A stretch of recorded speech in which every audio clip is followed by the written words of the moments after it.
Hi, everyone. I'm Sree Sreenivasan, and I'm the co founder and president of SAJA, the South Asian Journalists Association. And I'm the CEO of Digimentors, a social digital AI training consulting business. And you are listening and watching and experiencing. Trust me, I know what I'm doing. My name is Abhay Dandekar, and I share conversations with talented and interesting individuals linked to the global Indian and South Asian community. It's informal and informative, adding insights to our evolving cultural expressions, where each person can proudly say, "Trust me, I know what I'm doing." Hi, everyone. On this episode, we share a conversation with journalist and the CEO of Digimentors, Sree Sreenivasan. Stay tuned.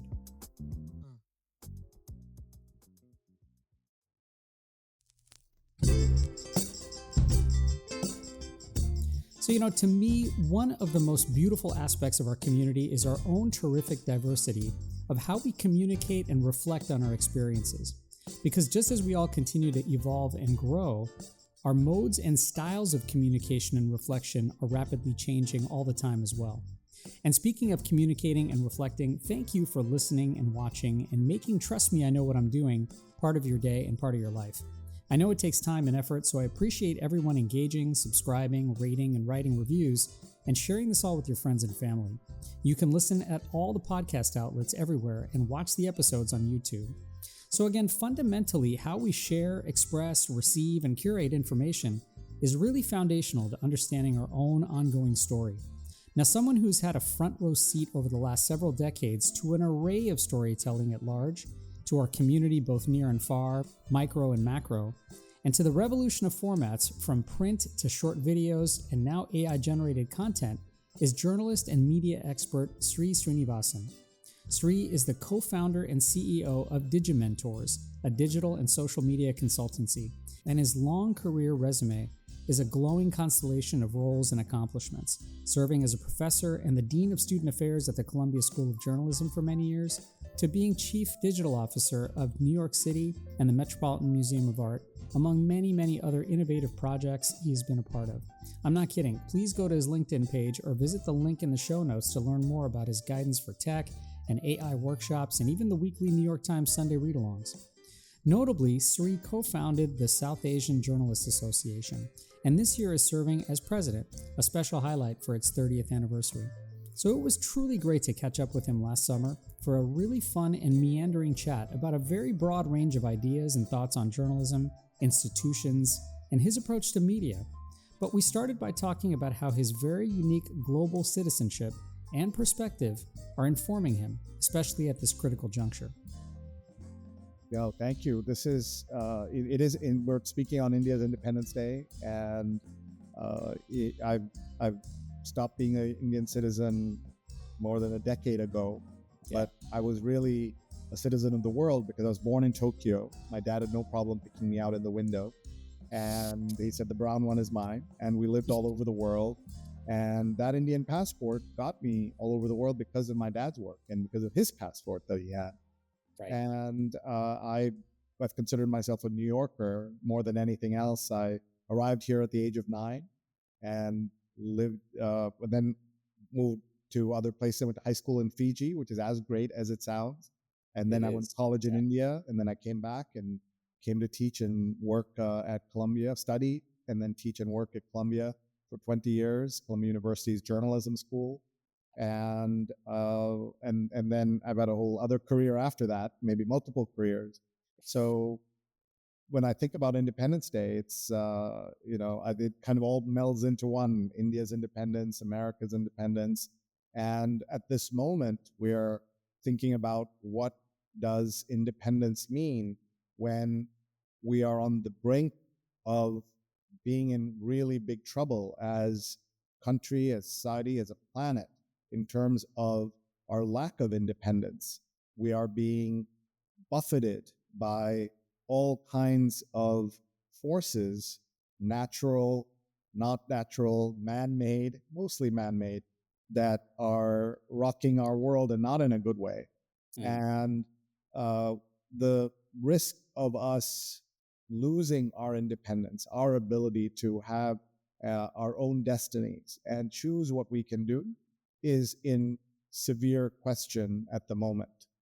Whether it will be like that, you could say you're being very, you're portraying like a really bad future, but we are being controlled in ways that we wouldn't have expected in terms of how technology is controlling us, how big companies are causing climate change and what that's going to do to Yeah. planet. All of those things are kind of in my head right now when you ask that question. Yeah. Yeah. And so it's something I definitely think about. I grew up in part in the Soviet Union under Brezhnev, and I used to speak fluent Russian. I used to come home saying Lenin is God, and I was a full communist. Sure. And as a little kid, I Yeah. was 4, 5, 6, 7, 8, things like that. And I've seen control, and I've seen governments when they don't want to listen to other ideas, when they're not open-minded, when they want authoritarian figures. That's why I have a strong reflex when I see certain politicians behaving in certain ways, because I've lived through that. I mean, I was Yeah. obviously protected and cocooned and everything else, but I saw it with my own eyes. Yeah. Eventually, I ended up in New York, where I started saying John Lennon is God and became a capitalist and forgot my Russian. But Yeah. every day in the 80s, we saw the choice that we had, where we would go as a planet and what system would win. And capitalistic system won. I'm glad the Soviet Union collapsed, but we're now seeing that no system is perfect. And the crises, multiple crises caused by what we call, as you know, late stage capitalism, is its own problem.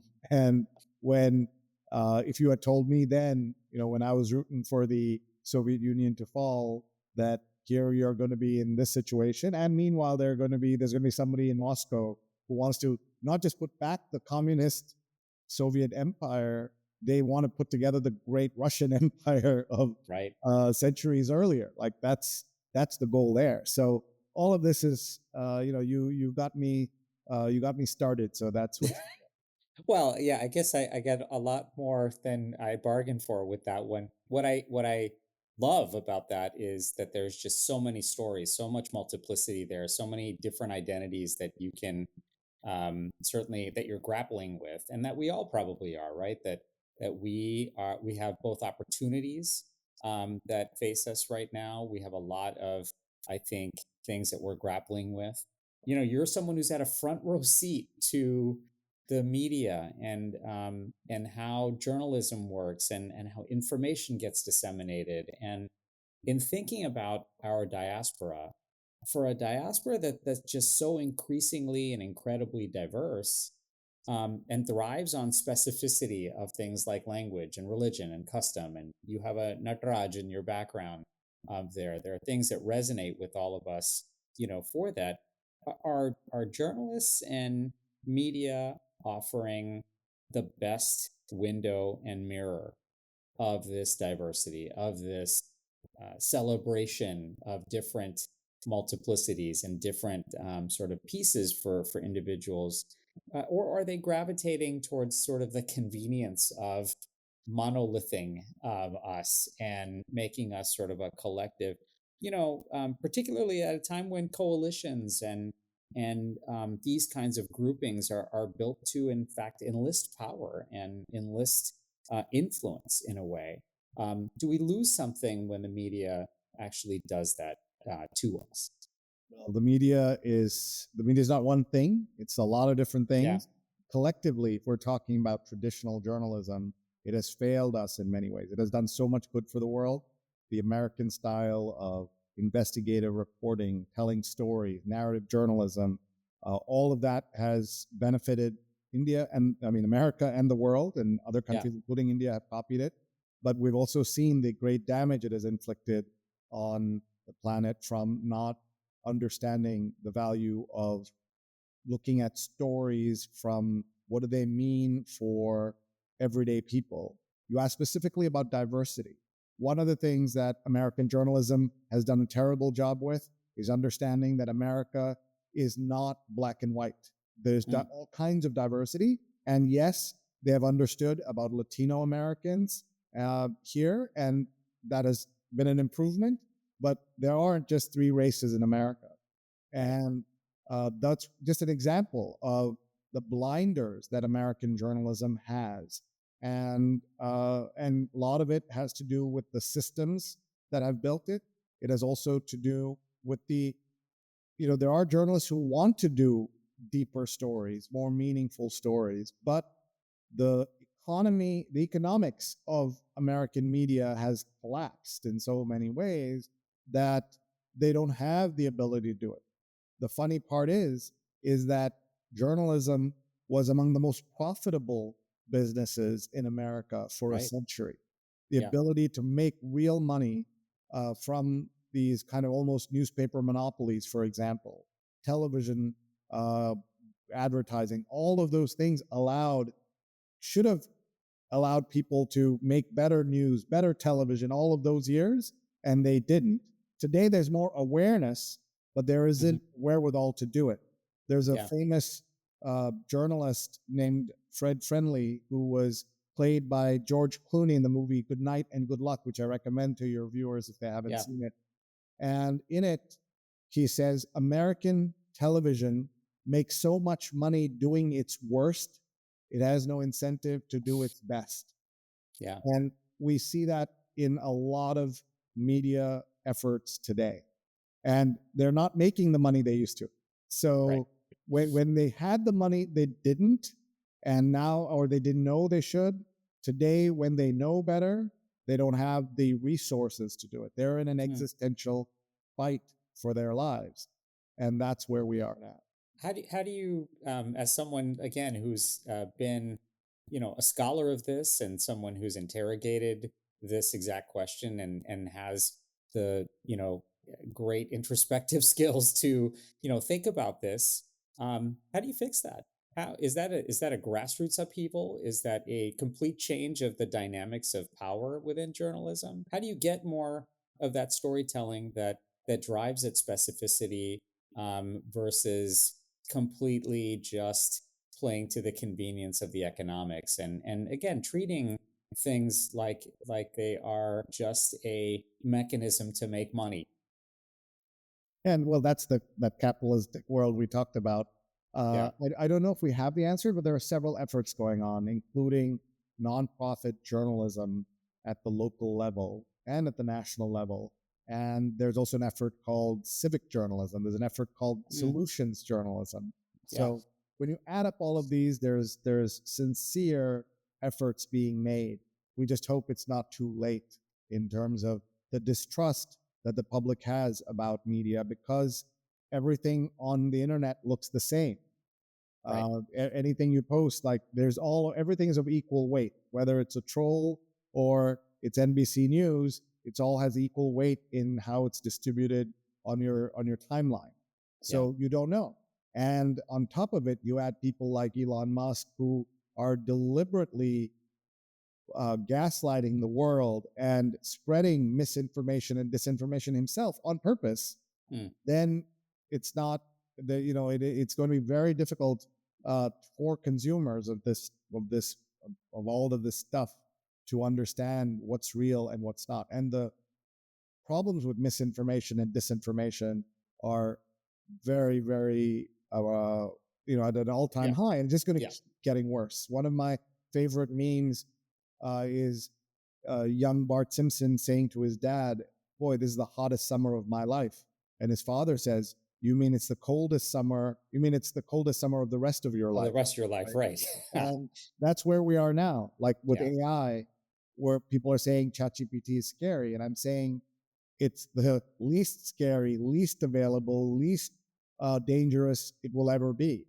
And that could be true about disinformation, misinformation, all of these things. We were talking about sort of, do you really trust yourself and you don't trust what you're doing or whatnot? You obviously are speaking with a lot of passion, and this has been something that has, I'm sure, grown with self-reflection and with experience and with many iterations of going through this. I'm always quite interested in how these things, are born. And I'm so curious for you, when do you remember first feeling like a journalist? Well, I do remember when I told my parents I wanted to be a journalist. I was 12 years old. I announced it, and they started crying immediately. They'd much rather have Dr. Abe as their son, Right. or the Right. young doctor to be Abe. And I just knew I wanted to tell stories. I posted on Instagram. What I found was an old certificate in fifth grade. I won a storytelling competition, and Hmm. now everybody uses the word storytelling, but that was what it was called. And I printed that from PS6 in Manhattan, and I knew this is what I wanted to do, and that could have been telling stories, could have been in advertising, could have been in other things, but it Sure. really evolved towards that. One of my friends says that he was inspired to be a journalist by Kermit the Frog, who was a journalist on Sesame Street. That's right. He had a Yeah. trench coat and a hat. Or Peter Parker, who was a photojournalist. Or you have, of course, Clark Kent. And so a lot of people who you admire as a 10 or 11-year-old were journalists. And so you Mm. you saw that as kind of a fun thing, because I think you're really hoping you get to do the other part, Right. not just the journalism part. Yeah. But I And knew. maybe you do, by the way. We don't know, right? Yeah, so I think that I remember coming from Moscow to India for a wedding, and people would ask about life in Russia, life in the Soviet Union, and I would, because I didn't know much to tell, but I would tell them as jokes. Yeah. Soviet life was filled with jokes, because if you didn't laugh, you would cry. And Yeah. so there are legendary jokes about life in the Soviet Union. And I remember as a seven-year old standing among a circle of my relatives and relatives at a wedding, Mm. and just cracking one Soviet joke after another as a Yeah. way of telling people what life like. I mean, even today, you don't meet a lot of people who lived in Moscow, Right. but certainly in 1977 didn't meet a lot of people who did that either. And Yeah. so you say, "What's life like in Moscow?" And then I would have like one joke after Right. another. Right. You have your And so routine. that was a kind of journalism, I mean, telling your stories about life and what you've observed. And so that was probably the earliest time I felt like that. I've never thought about it, but probably the earliest. You're listening to Trust Me, I Know What I'm Doing. After a quick break, we'll come back to our conversation with journalist Sree Sreenivasan. Stay tuned.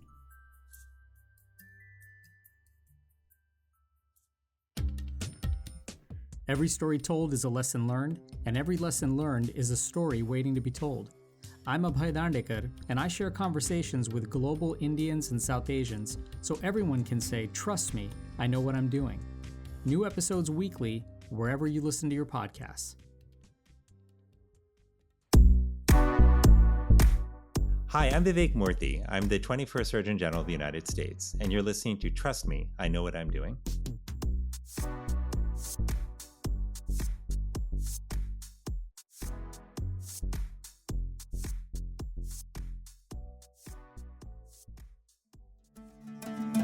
Hi, I'm Congressman Raja Krishnamurthy. Hi, I'm Congressman Ro Khanna. I am Congressman Sri Thanedar. Hi, I'm Congressman Ami Bera. Hi, I'm Suhas Subramaniam. Hi, I'm Congresswoman Pramila Jayapal, and you are listening to Trust Me, I Know What I'm Doing.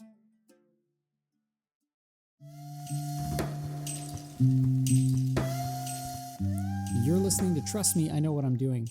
Let's rejoin our conversation now with journalist Sree Sreenivasan.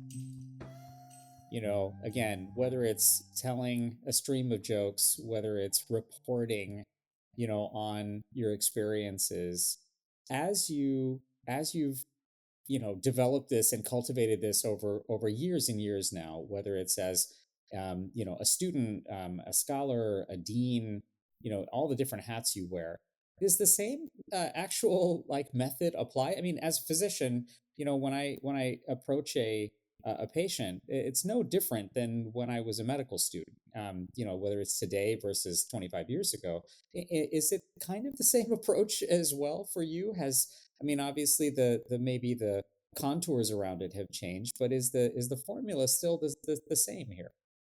Yeah, it's a great way of looking at it, and I would say that it is in many ways. So Yeah. that emphasis on storytelling and trying to get information out, pull information out of people, and then getting them to talk. That's one of the great things. You get paid to talk to people, which is shocking for some folks, horrifying for others. But if you are that kind of personality, you love that. And so I spent 20 years as a professor at Columbia Journalism School after studying there. And then I was the first chief digital officer of Columbia, working on the future of education.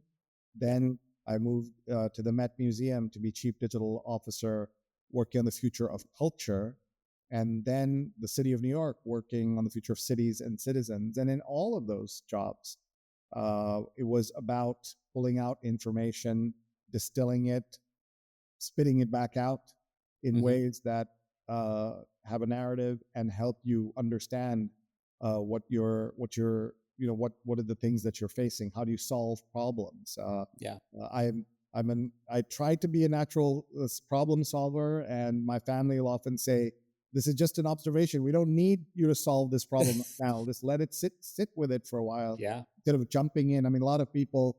I had a boss once who said, when I write you an email, I want you to think about it, not reply in 30 seconds, because I want your best advice. I want your best counsel. And by just, thinking that the value is in responding quickly rather than responding thoughtfully, that really helped me a lot. And so after a stint at the mayor's office, I said, it was my last time working for anybody. And last time wearing a tie, apart from weddings and funerals. And I started my own social digital consulting business. It's called DigiMentors.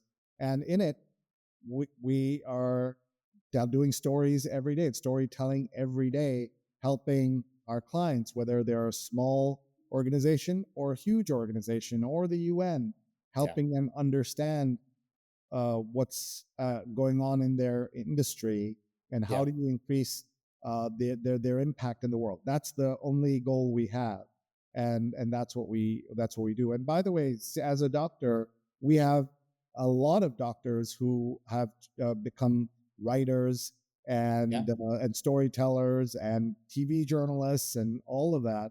And a lot of it comes from having high empathy, having that high EQ, having the ability to pull out information from reluctant patients, and then explaining things back to them, right? Understanding the circumstances and explaining that.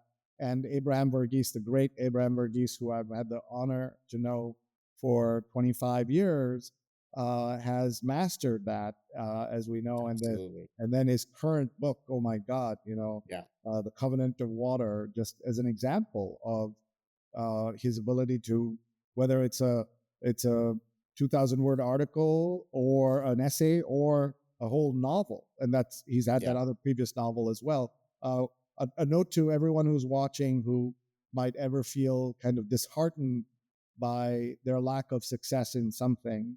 I remember talking to Abe when podcasting was new. I'm talking 15 years ago. Yeah. And I interviewed him and he said, Sree, this is my last book tour, because these book tours are a waste of time. You go on these tours, you're in Iowa in a rainstorm, and there are 10 people there. 8 of them are hiding from the rain, and you're there and you're talking. It's just a waste of everybody's time.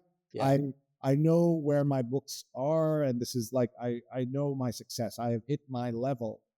And that man's book went on to be on the New York Times bestseller list for 4 years. That's not this one. That's Cutting for Stone. Yeah. And just tells you that you just don't know what is going to click, what is going to hit, what is going to reach people. And what you had mentioned earlier about just doing the work, right? Like just getting out there and practicing and just doing it again and again, that treadmill effect, which can seem kind of soul draining, is actually helping you and that's why in medicine, compared to journalism, there is a difference.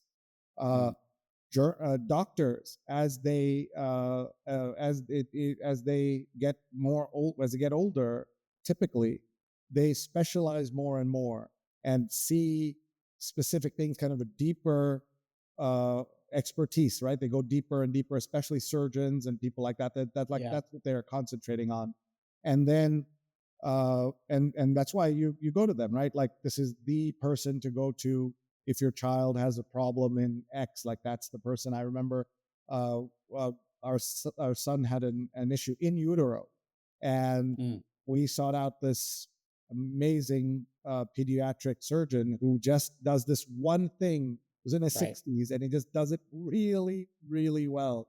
And so in journalism, typically, the problem has been is that you're just this wide band of not expertise. Your knowledge is an inch deep and a mile wide. Whereas not just medicine, but a lot of other professions, you get rewarded for being more and more specialized. And so that's been an interesting comparison. At the end, in specifically thinking about who we are and what connects us as Indian Americans, South Asian Americans, there is a connectivity and a bond that certainly speaks to who we are and what we do. You're, of course, someone who's very passionate about this in the journalism world with Saja and all the work that you've done there. In thinking about the same link of medicine, when I go into a patient room, I am agnostic to the fact that I'm an Indian American doctor, right? So are there times, in the spirit of being agnostic and objective and really, really digging into stories, that it's important to forget that you are a South Asian American journalist, and yet it's also equally important to celebrate that with peers and with others, and ensuring that there is camaraderie and kinship in that same space? Yeah, absolutely. So Saja, that you mentioned, the South Asian Journalists Association, we started that 30 years ago, and I stepped off as president 21 years ago, but for my sins, I've been brought back as president. I think, somebody roped you back in. This anniversary year, October 11th and 12th, 2024. If you're watching this before that, please come out. We love having non-journalists as well as journalists at the organization. And we like to say that there are about 1,000 parents crying because their kids didn't become whatever other profession they should have been. And I can tell you that I'm not a South Asian journalist, but I'm a journalist.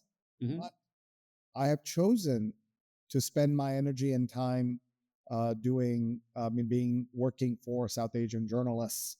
I used to do a lot of television tech reporting, so I was the tech reporter between the weather guy and the traffic gal. I was like, in the sports guy, that's who I think all three major New York stations, exactly. right? Yeah. Exactly. And I was blessed to be able to do that.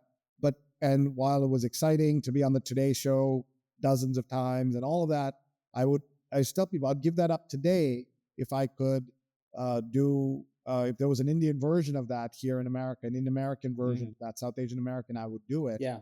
Instead of writing for the New York Times, I would love to write for the Indian version of the Indian American version of the New York Times, or things like that. So, and often it's a matter, again, of economics and professionalism and all of that. And that's all evolved and changed over the years, that it's been great to see these new, exciting South Asian media ventures out there, and be able to kind of move between those as much as needed. And the community itself has changed so much. It isn't one community, of course. And when I arrived here in 1980, there were one or two journalists working, but they were in different places. They didn't know each other. And now, thanks to Saja and all the changes that have happened, we're all now much more connected and able to talk to each other. Yeah, and we're all, I know, grateful for it. And it's a nice time at least, and certainly celebrating 30 years. And come back to that one in a second. One thing that you talked about just now really struck me, because I think for someone who's grown up all over the world, you have such a global world perspective. And at a time when we're, in those days, right? 70s, 80s, growing up, no matter where you were, we were all a little bit more digitally naive. And yet, definitely less connected. But I'm just curious, like, did that prime a very different empathy for you? Particularly because of the relationships that you had to develop in those formative years, right? You couldn't necessarily escape into the digital sort of, space.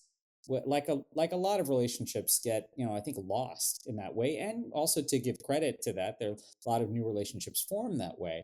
But for you, whether it was, growing up globally, whether it was in India, whether it was here in Manhattan, um, did that empathy, was that just different, and became a little bit more powerful, perhaps because of the resilience of the relationships that you had to form? That's a really interesting way of looking at the kind of analog life versus the digital life that we all live in. The words digital native versus digital immigrants. I'm an immigrant and a digital immigrant. I did a TEDx talk on that, TEDx New York, about life as a digital immigrant. Let me see if I can actually, your audience obviously listening in audio, but I'll just show you here. That's me on the stage. I don't know how much you can see, but that's me on stage. I can. And then above is a selfie I took in when I was 15 years old in Fiji. I used to have hair. That's proof I used to have hair at one point. But that was a selfie that I took, obviously against a mirror.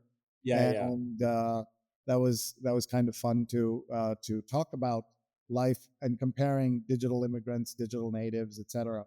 But one of the things I learned, I lived in 7 countries in my first 18 years. My twins have lived in one apartment basically in their 18 years. I moved too much, they moved too little. So I always tell people that if you can move your child at least for 6 months to another zip code, another country code, it'll just teach them that everything's not the same all the time.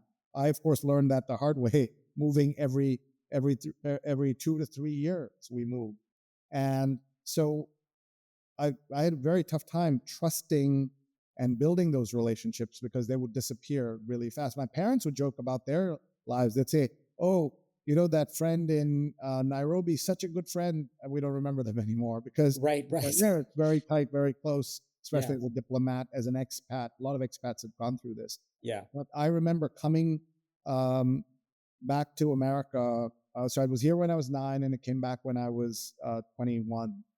And I mean, I went to 14, and then I came back at 21. And I tried to find my this wonderful Filipino friend who lived down the hall from me. And I put out, I had his old school photo, and I put it out. I couldn't even remember his full name, So I put it out there and saying, "This is my friend Raul. Does anybody know him? Is he around?" Use the Filipino networks and everything. We never. Somebody said he grew up to be Duterte, and he did not.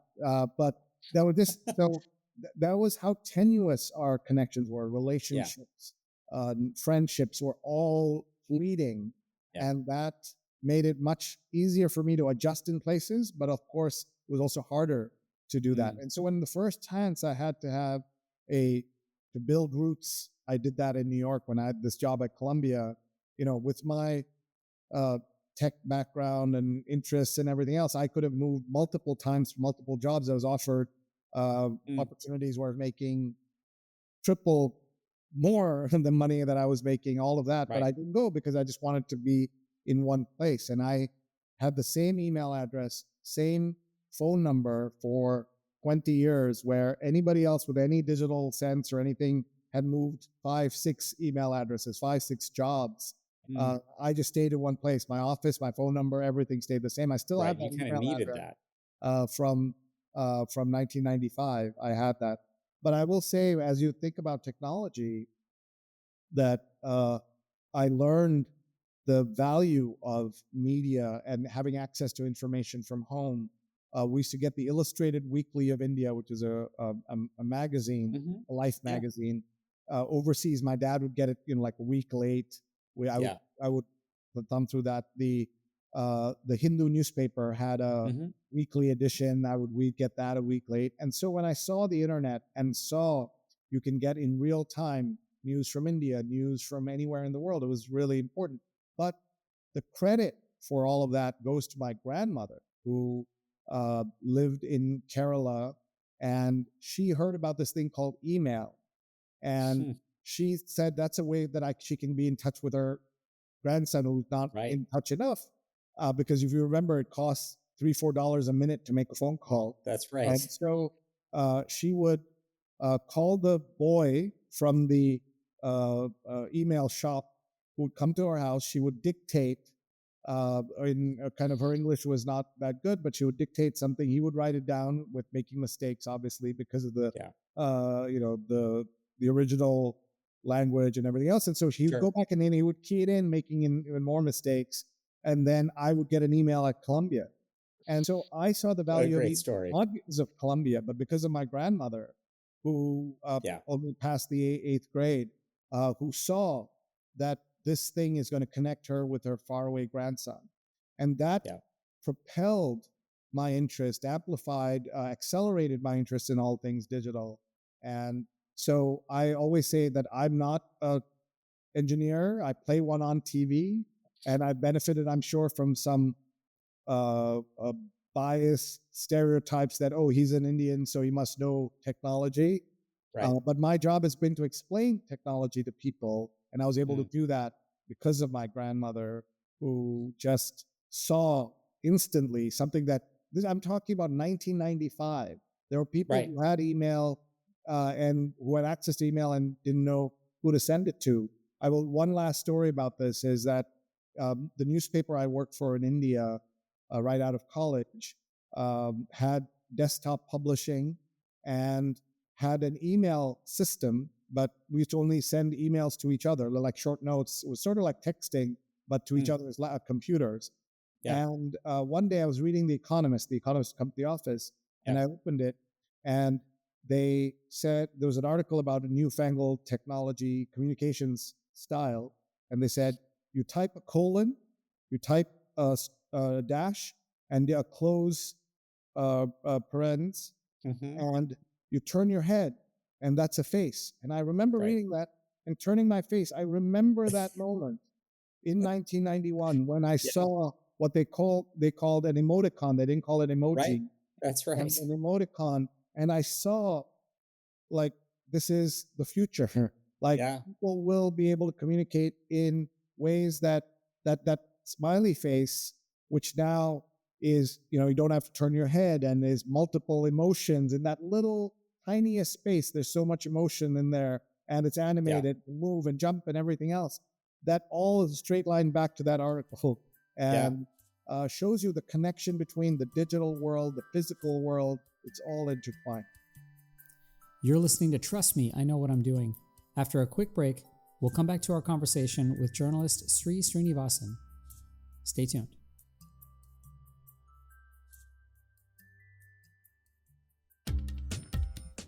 Every story told is a lesson learned, and every lesson learned is a story waiting to be told.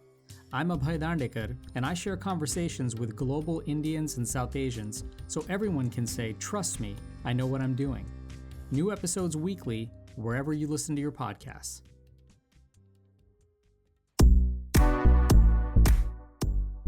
Hi, I'm Krish Ashok, author of Masala Lab, The Science of Indian Cooking, and you're listening to Trust Me, I Know What I'm Doing.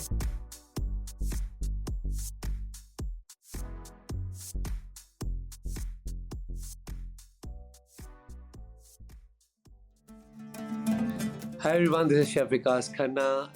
Hi, my name is Richa Morjani. Hello everyone, my name is Tam France. Hi, I'm Lily Singh, and you're listening to Trust Me, I Know What I'm Doing.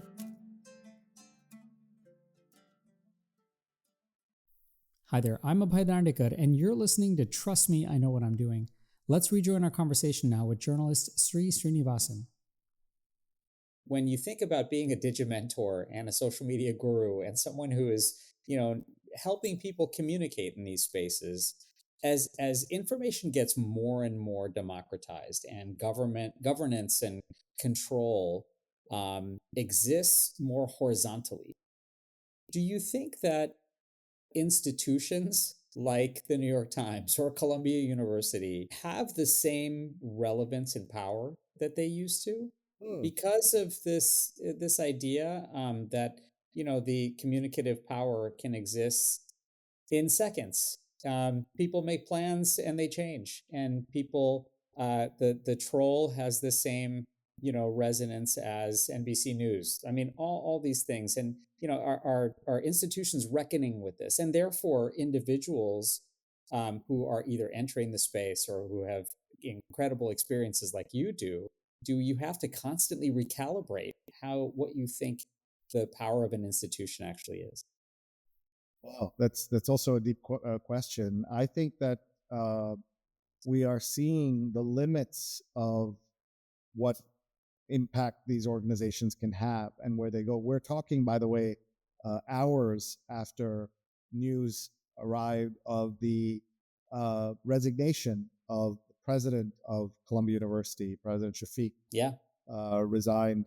And by the way, right-wing people like Congressman Johnson and Elise Stefanik are taking equal credit, as are the protesters on the other side. So sure. She made no friends in the process. Right. It shows you that these institutions are hitting limits of where they fit in the world. What are we trying to do? What are we trying to teach? And they need to evolve and change and adjust. Otherwise, they are going to be left behind. But there is an immense power that these places have. There's a gravitational pull. When we talk about too big to fail, it's these big elite universities. When I was chief digital officer, I was brought in part, by the way, because there was the rise of something called MOOCs. You might remember them, the massive open online courses. Yeah. Coursera, edX, all of these things happened. And there's a fascinating story. The University of Virginia was upset that the president wasn't moving fast enough on these and fired her. And it was just so weird. It had only started September 2011. Yeah. In Stanford, Sebastian Thrun, a great German-American Google engineer, launched that. And by June, she was fired at UVA. Right. It's like nothing flows through American academia as that fast, and this did. And so I was brought in as CDO to kind of think about what this means. And very early, I understood that this is going to help and shape American education, but nothing like the revolution people are expecting, and certainly not affect the big inertia-filled organizations that are those top 50, top 100 universities. The smaller or any institution, by that matter, right? Exactly. I mean, New York Times and Washington Post. These are all giant. Yeah, all of those. But we are, there are going to be lots of new institutions being built over the next few years, and it's going to be exciting to see where things go. I'm by nature an optimist about most of life, but sometimes you can get kicked in the teeth and then realize that you shouldn't always just be smiling, because then the teeth are easier to break. And it really brings up so many different thoughts about how then your own persona, your own opinions, the opinions and the thinking of those who you love, get formed and shaped, and how they actually, in a way, also develop relationships with themselves and get manipulated. And you don't have to answer this if you don't want to, but I'm curious how you organize social media for your children. Did you ever think about that? Oh yeah, all the time. To the point of saying, hey, what are we doing here? Yeah, no, absolutely. So you know about the cobbler's children who don't have shoes. I was the tech guy whose kids didn't have technology. They had the worst tech on purpose. And people who know who in Silicon Valley engineer the phones to be addictive and hurtful, they don't let their kids use it, because they know the dangers more than anybody else. Whereas the rest of the world is like, oh, we got to get our kids online, and They have schools where there's no technology, and that's the scary part. Just this morning, I was writing I was texting with a friend of mine who has young kids, and she was saying she was really having issues with her kid asking for a smartphone. And there's this thing called Wait for Eight, which is pledge like we wait for the eighth grade to do that. My kids, when they were 11, they did a PowerPoint presentation saying 92% of their classmates have an iPhone. They had a dumb phone, and isn't that awful? And instead of digging in and saying no, we're like, oh, they know how to use PowerPoint. That's such a good. That's right. They could have learned it 5 years later. Nobody cares. But that's how dumb parents are. By the way, you might be surprised. I went through some effort to take my very fancy iPhone and turn it into a dumb phone. That's what it looks like on my screen. I love it. It only says messages, WhatsApp, phone, photos, Spotify. It has everything else in there. This is what a regular screen looks like. I absolutely love that. Turn it into a dumb screen because I think that we really need to be careful about how we're using all this stuff. So that's why I did this. But and I mean it speaks to Dr. Murthy's amazing by the way, imperatives. Your app, the app that if your listeners are curious, it's called Dumb Phone. Called Dumb Phone. Okay, I got it. Yeah, that's praising Dr. Murthy. I wrote my newsletter about a couple of weeks ago. I said social media is the new cigarettes, and that's directly praising Dr. Murthy for taking a stand on this. And anybody with young kids, what I say is every 6 months you delay your young teen getting on Instagram, Snapchat, TikTok, you are postponing severe issues by years. So just take everything will make a difference that you can do. Anything you can do will make a difference. With that, this premise of ensuring that we are paying great attention to ourselves, we're harmonizing our relationships and not relegating them to a digital space or feeding into an algorithm that's programmed to make us more addicted and the smartphone versus dumb phone sort of idea. Within all the work that you've done, studying journalism, getting to be to the point where you can really embrace and also help people communicate digitally, all these hats, right? Helping people present, helping people communicate, serving as a dean, serving as a journalist, now serving as a leader in many spaces. I'm curious for you personally, what are some of the things that you had to, in fact, unlearn so that each of these incarnations could be successful?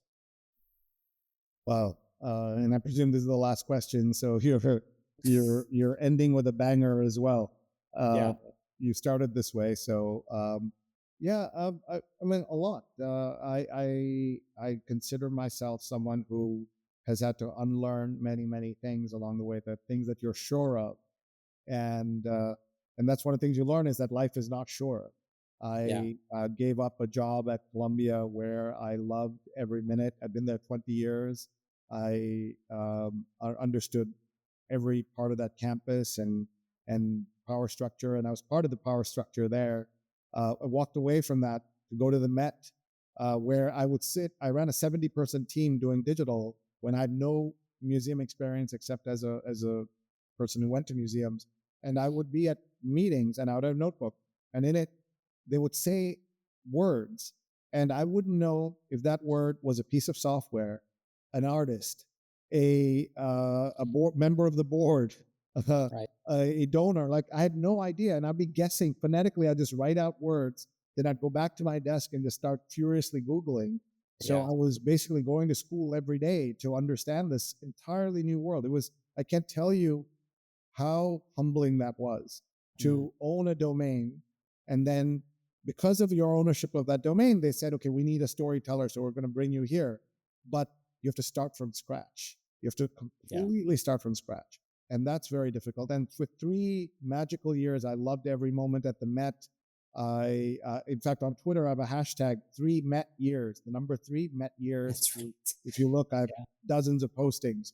Yeah. And then one day I was brought in and told, we're letting you go. And they got rid of the chief digital officer, chief comms officer, and the chief design officer on the same day. And we'd all started 3 months early. There were financial difficulties when this happened. And I had to tell the world, I've lost my job. Tell me what to do next. Yeah. And it was, again, very humbling, but unlearning a lot of things is part of learning. And that's part of what makes you human and keeps you relevant as you move forward. Well, whether it's learning all the time, unlearning all the time, telling a series of jokes from the Soviet Union and translating that back to people, and more importantly, I think leading spaces where leadership is needed and curiosity is needed, and really developing great relationships. Sree, thank you so much for some time and really a great conversation. I hope we can visit with you again down the road. Sure. We must end on a Soviet joke, I presume. So there you go. Yeah. So imagine me, in 7-year-old, in my Indian Russian English, telling these stories, telling this joke. Okay.